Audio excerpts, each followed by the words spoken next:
Hey, g'day, it's Brazan. Thanks for stopping by. Now this is episode 7 of building the Threadexpress version 3. Now there is a playlist and the link is up there now, so if you're not familiar with Threadexpress or you haven't seen any of the previous episodes, please go back and look at the playlist. Go right back to episode 1, and in that video I explain what Threadexpress is, how I got involved in the project and what its capabilities are. Now, thread milling in the milling machine is a very accurate way of generating both metric and imperial threads, and you can cut both internal and external threads using a simple shop-made fly cutter. Now, it's not my invention. It was designed and invented by a gentleman named Cliff Hall in New Zealand.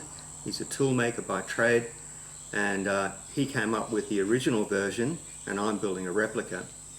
Now, you can have a look at his channel as well. There's a link up there now. It's also in the description. He's been releasing his own videos about Threadexpress and showing how a lot of the assembly is made, some upgrades that he's made to the version that he built, and also ways of checking the accuracy of Threadexpress. Now, in the last episode, I mentioned that I'd found a mistake in one of the parts in the assembly, and I couldn't figure out what I'd done wrong. Well, I went back and checked the drawings, and I found out I'd put a 1mm dimensional error in one of the parts, and that is the reason why I'm not releasing the drawings for this invention just yet. So a lot of people are probably just thinking, just get on with it, just release the drawings. Well, the problem is that I've only built about 75% of this, and although I've designed the model in CAD, I'm still finding that there are minor discrepancies, not necessarily mistakes, but sometimes there are missing dimensions, sometimes there are things that aren't particularly clear, and I'm trying to rectify all of that before the drawings get released. So I'm afraid you're just going to have to be patient, but it's not that far away yet. So I'm about 75% of the way through this, and what we're going to do today is we're going to make some more of the flat aluminium parts. These are made from aluminium stock plate like billet, and we'll get those done, and then it's just on to some mechanical parts that fit inside the headstock and underneath this plate here. But let's have a closer look, and then we'll get on and actually make the parts. Now, the parts I want to make today are these 4 parts on the outside of this headstock and its spindle. Now, this plate on top is called the transfer adjustment plate, and it's bolted to an assembly of 3 parts underneath called the transfer plate and its associated spacers. Now, this slot here is important. It allows for a pivot to slide up and down this slot, and that allows you to set the ratio for the pitch that you want to generate with Threadexpress. And it's a fairly critical part of the build, and it needs to be accurate. What we're going to do today is work on this first part underneath here, the transfer plate. Now, all of these parts require a fair degree of accuracy in order to make Threadexpress work well. And for that reason, I made the plate underneath here on my little CNC milling machine. The rest of the parts were just milled on the Bridgeport, but I use TouchDRO to keep track of all these hole centers on this particular part here, and that's something I want to show you in today's video. So let's go ahead now, we'll get this part underneath here made first, and then we'll work our way up.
I know this is slow, but I like doing it anyway. Alright, this needs some holes drilled in it now. I'll do that in the Bridgeport.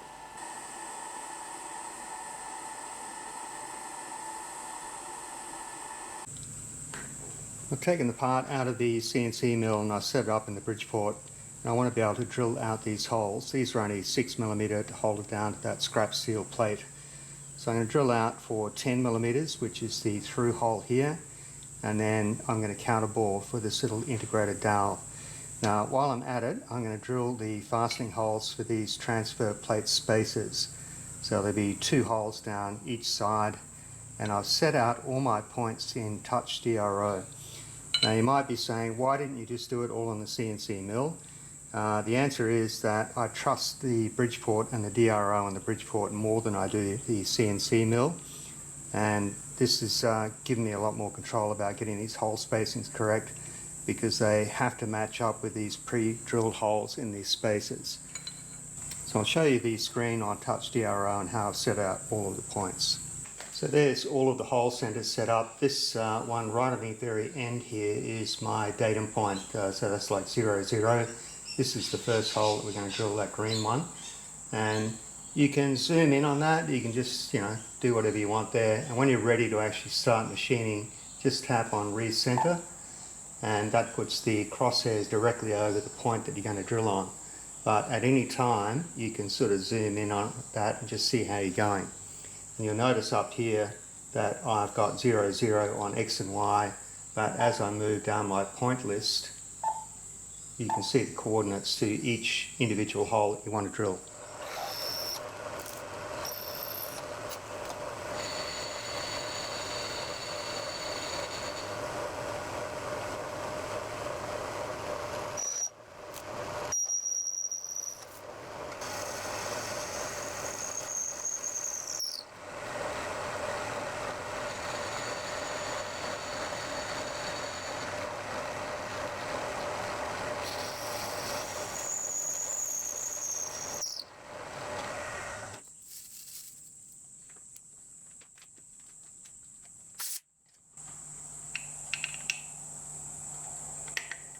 Okay, so they fit okay.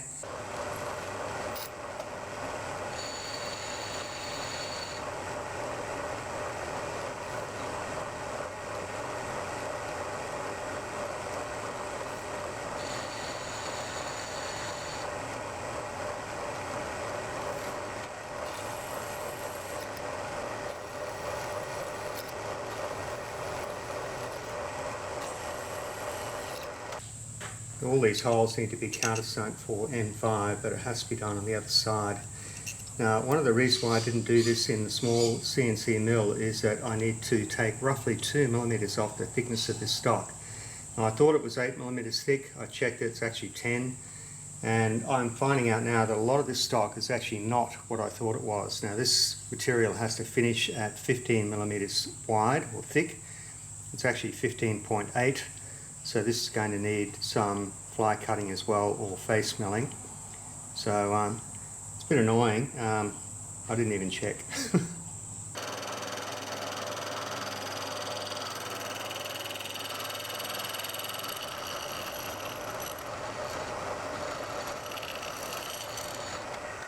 That'll give you some idea of how flat this stock actually is, which is not.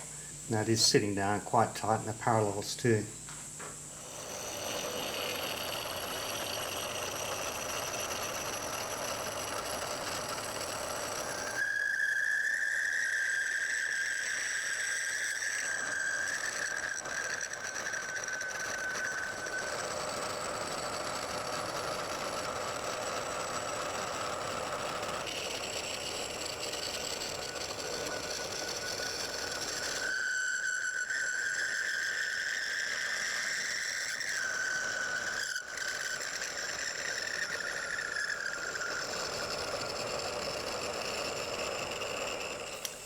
Well, that's left a really gnarly looking pattern in the end there. As soon as it gets past the vice jaws, it just starts to chatter. So I've got 0.5 of a millimetre to go. I think I'll go to within 0.2 and do the rest with the fly cutter. That pattern was starting to come back, but it's not as bad as it was. I've left myself about 0.1, 0.08, something like that, on that thickness, just in case I want to skin the other side. But I think we're pretty much done with this. I'll countersink these holes off camera, and then we'll deburr the edges.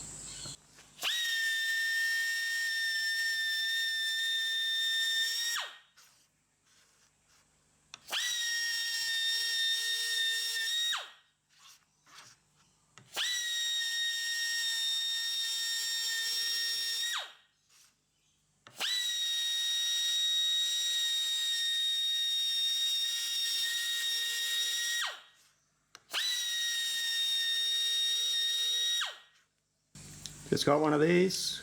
They're brilliant. Now it turns out that these could have been countersunk from the original side I had set up in the vise when I was doing all the drilling operations. Yeah, so don't listen to me. What would I know? Luckily, I sorted it out before I did anything stupid. Now, in theory, these holes should line up, which they do. Even though these were done in separate drilling and threading operations, it just lines up. And this is the thing I love about TouchDRO. It just works really well for me, and I can almost guarantee that these holes will line up without having to worry about using transfer punches or anything like that. So there's our transfer plate and our transfer spacers. Now these will have some steel keys screwed onto those holes later on, but that assembly now pretty much is done. This part I'm about to work on here is called the adjustment transfer plate. Now I already profiled this part off camera, so it's the correct outside shape, but it needs 3 8mm slots, and there's a wide slot, 14mm wide, almost the full length of the plate, and another one that's only 2mm deep, 6mm wide, that runs the full width of the plate. Now I put the layout lines on there just in case I've done anything wrong with my points in TouchDRO, and I've got all of the hole centers and the slot centers and the corners of this bigger slot. So I'll show you what that looks like on TouchDRO, and then we'll just work our way through with the appropriate size cutter and get all the stock taken out. So the spindle is currently over the top left hand corner of what would be the original corner of the part, and here's all my hole centers that you can see there, and we can sort of zoom in and you can see I'm centered over that datum point there. This is the beginning of one of the 8mm slots, and this is the end point of the other one. So it's just a matter of working your way around and finding all of those points as you go. And I've got this little icon, see this little magnet icon?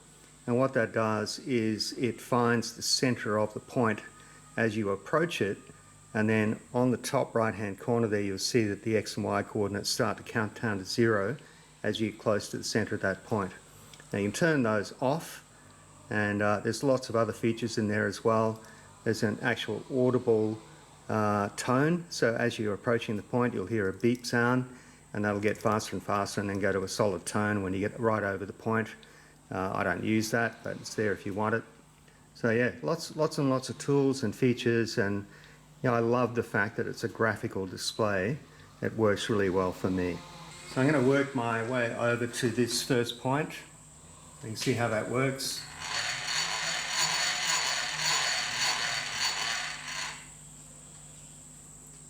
And you just got to work until you see 0 on both X and Y. And there it is. So that's the beginning of my first slot, and we'll go from there.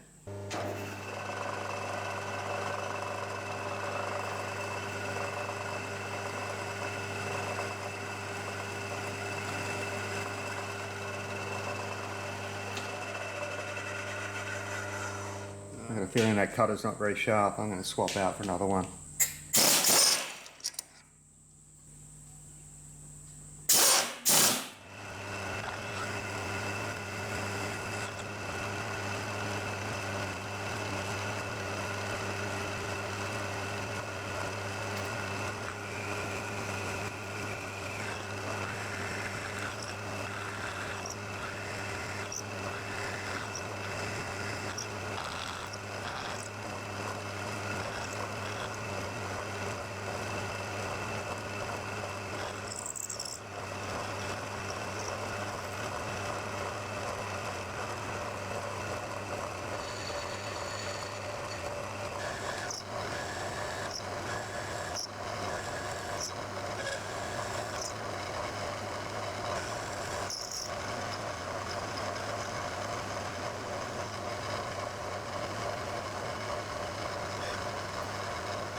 Okay, so the next one is this narrow slot that's only 2mm deep, full width of the plate.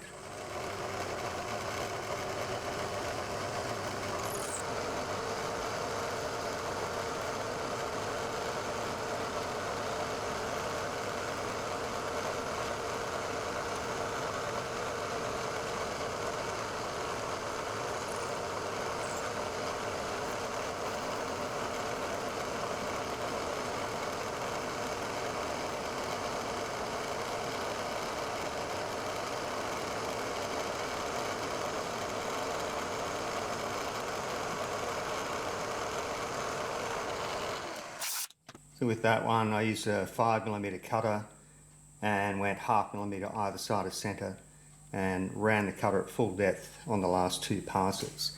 Now the next slot runs from left to right and 14mm wide, but I'll use a 10mm end mill to take out most of the material and then either side of centre and then clean up the corners.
Okay, that's our finished pass on both sides there now. So that slot is 14mm wide. I just need to clean out the corners with a 4mm end mill. I'll do that off camera, and then we'll take this out, deburr it, and I'll assemble it onto the Threadexpress to show you what it looks like. I bolted that transfer plate assembly down on top of its steel spacers now, and that connects this assembly to the main slide plate at the back of Threadexpress. So what happens with the headstock now is it can actually move, and this assembly stays rigid and stays in place. Now the part that I just made, which is called the transfer adjustment plate, sits on top of that assembly there, and the 3 slots that I've milled line up with 3 threaded holes in these spaces here. There's actually 4, you don't need that one there. Now this piece of stock, when I had a close look at it, I realised it had a horrible scar right across the middle of it. This piece of stock got liberated out of a skip, so it was scrap when I got it, and it looks awful, but I think I can disguise it or bead blast it. You probably won't notice it. So that sits on top there, and there will be 3 6mm socket head cap screws and washers to hold that part in place. And slots are 8mm wide, but the screws are only 6, so you'd say, well, that's just going to flop around there. But remember, we put in a 6mm slot underneath this plate here, and I'm going to make a key out of this stock here. Now this is 1/4 inch thick stainless steel. It's meant to be 6mm, so I'm going to have to deck that down to 6mm thick. Ideally you would use gauge plate for making this, or if you had a surface grinder, you'd sort of surface grind that to bring it down to the correct thickness, but I don't have that.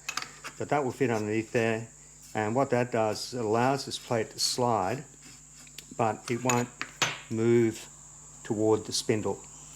Now the whole purpose of this transfer adjustment plate is that when you want to use the Threadexpress spindle as an indexing attachment, it means that you can rotate the spindle and it won't move the headstock vertically, because these screws can be loosened, and then basically you just lose that motion which would normally slide the headstock up and down when you rotate the spindle. I know it seems complicated now. It took me ages to get my head around it, but hopefully we'll demonstrate it as we go along. Now I want to show you how these keys fit underneath here, and I'll also show you what I've done to this main slide plate here to help improve the sliding action. So hopefully you can see that slot there, that's 6mm wide. It lines up with the face of the spacer here, and that's where our key is going to go, into that slot there. So there'll be 2 of these keys cut out, and they'll be bolted directly to the side of that spacer. Now have a look down here. Now what I've done here is I've relieved the very center of this main slide plate, which is this part here. Now the main base plate, which is this part, is meant to slide over the top of the main slide plate. And in the previous episode, when I installed the guides on both sides here and tightened them up, it just simply clamped and it wouldn't move. And I started to suspect that maybe the very center of this surface was a little bit high. The clearance I was chasing was only about 20 microns, so you know, if you got that much, 20 microns in the center, it's just simply not going to slide. So all I did here was I ran a big face mill down the center of this part on the milling machine, and that gap that you can see there is only about 0.4 of a millimeter, but it's enough to provide that clearance. Now it's better than what it was, it's still not right, but that's what fitting is all about. So when you make an assembly, you can make all the parts and you put it together, and then you've actually got to do the fitting process. That's working out where you've got too much or too little clearance, where things don't align correctly, and gradually rectifying and improving all of the fits in the assembly. So we're getting there, but still a way to go.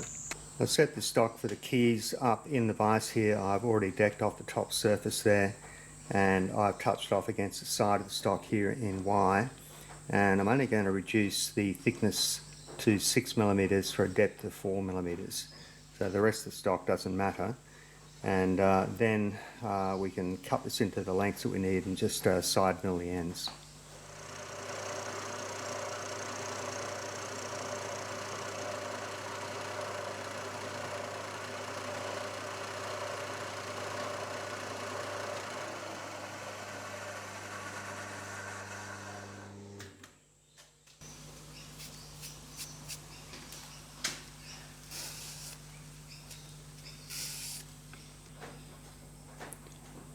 I fluked that in one pass.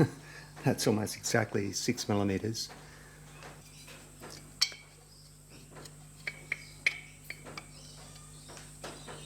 Alright, happy with that. What I'll do now is cut this into the rough lengths that I need, then we can side mill and drill the clearance holes.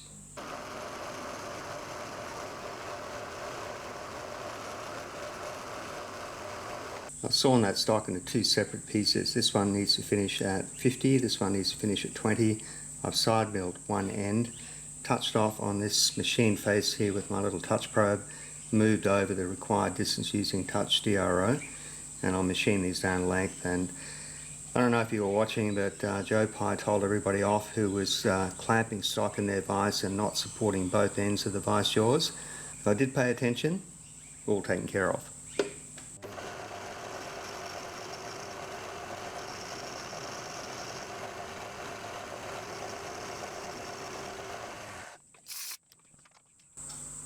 Okay, I'll deburr this, do the other one off camera, and we'll drill some holes.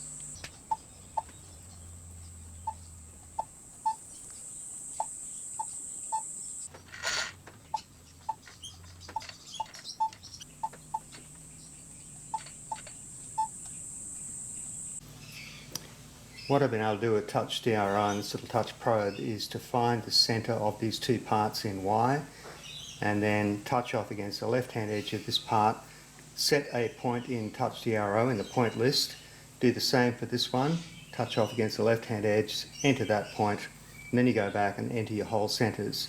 So I've actually got all the positions already marked. All I need to do now is go ahead and spot drill everything, go back and drill the clearance holes and do any deburring or chamfering that you need, and it's done.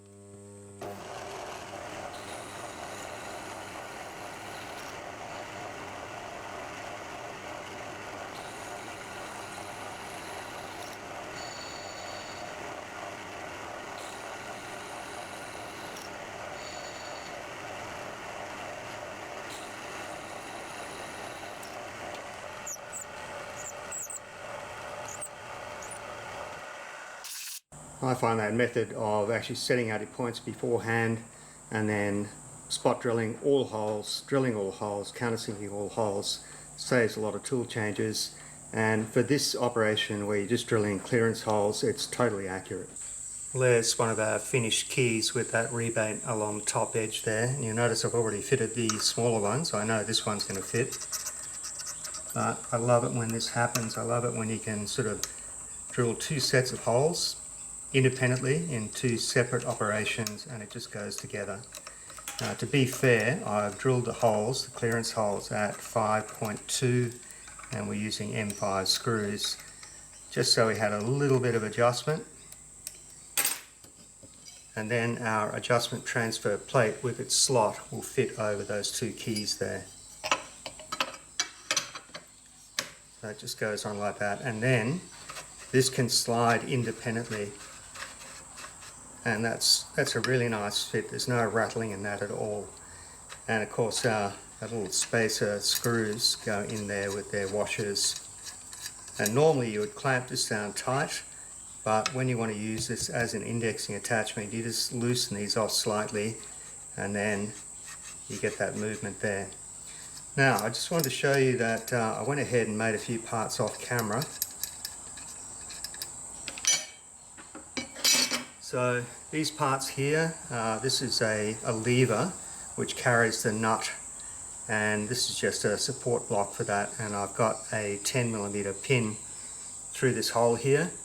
Now this slot here was done on the Bridgeport, and I used TouchDRO to line up all my points. So I had the 4 corner points and 2 mid points, and I just slowly went down to the correct depth, which is 20mm, so it's quite a deep pocket.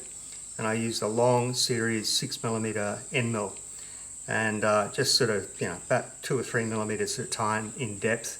Once I had the depth right, I just went around the edges and I finished off with a climb pass. And that lever is able to articulate backwards and forwards like that. Now that fits on top of this main base plate here, and it's secured with a couple of screws. And if I put that back on again,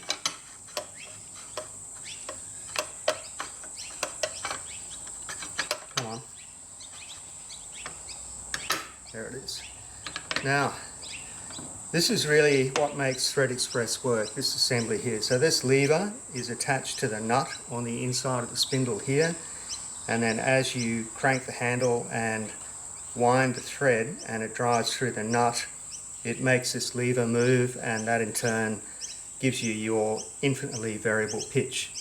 So I'm not explaining it very well, but you'll get to see how it works later, but that's a fairly critical part of the build. So this lever here has been machined on the 2 parallel edges just to clean it up. It was a bit gnarly and a bit scratched and dented, and this will eventually get polished. But those 2 parts are now complete, and what we need to do next in the next episode is move on. We've got to do the bronze nut from this bronze hollow bar. We've got to do the parts which clamp around the lever, and we've got to make this little angle bracket here which goes on the end of the lever. So it'll be attached more or less like that there. Alright, so we're getting very close now. It's just a lot of sort of fairly straightforward parts now, but the fits are important. That's really a critical part of Threadexpress to make it work well. So I think we're going to finish up here today, and like I say, in the next episode we'll get on and make probably the remainder of the mechanical parts. Then after that there's going to be a lot of finishing. So this whole assembly is going to have to come apart. I'm going to have to sort of clean up all of the surfaces, do all of the the chamfers on the sharp edges and so on. There's going to be some bead blasting, there'll be some powder coating, there'll be some anodizing. So a fair bit of stuff still to happen. Oh, and I wanted to show you this. So I managed to fit that kip handle on the side, and when you tighten it up, that locks the headstock to the main slide plate so it won't move. And that has a Teflon plug right at the end of the threaded hole. So when you crank that down hard, you won't damage the aluminium surface that it rubs on. So that's all done, and being a kip handle, you can relocate the handle to a convenient position. Alright, so I'm going to finish up here today. Thank you very much for watching. Unfortunately, I don't have any animal clips today. Turns out that all the kangaroos have got off somewhere. The kookaburras, haven't seen them for a while. But the only animals that are hanging around are the little baby scrub turkey. And it's growing really quickly. If I manage to get it close by, I'll take some video of that. But just for today, we'll call it quits here. So thanks very much for watching today. It's Prezzo signing out. I'll see you next time. Cheers. I know I said I didn't have any wildlife clips, but the little scrub turkey has just made an appearance. So this is a baby or a juvenile, and it's really growing up fast. It's sort of got a very clearly defined tail now, and scrub turkey's got these really weird, like vertical tails. They're sort of shaped like a table tennis bat, and the red colouring on his head is just starting to appear. Oh, it's a second one. I didn't realise there were two. Okay. They sort of hang out near the chicken pen in the afternoon. They just eat the feed that's left over that the chickens didn't want. Well, we started to suspect there might be two. I think the one on the left has got a smaller tail.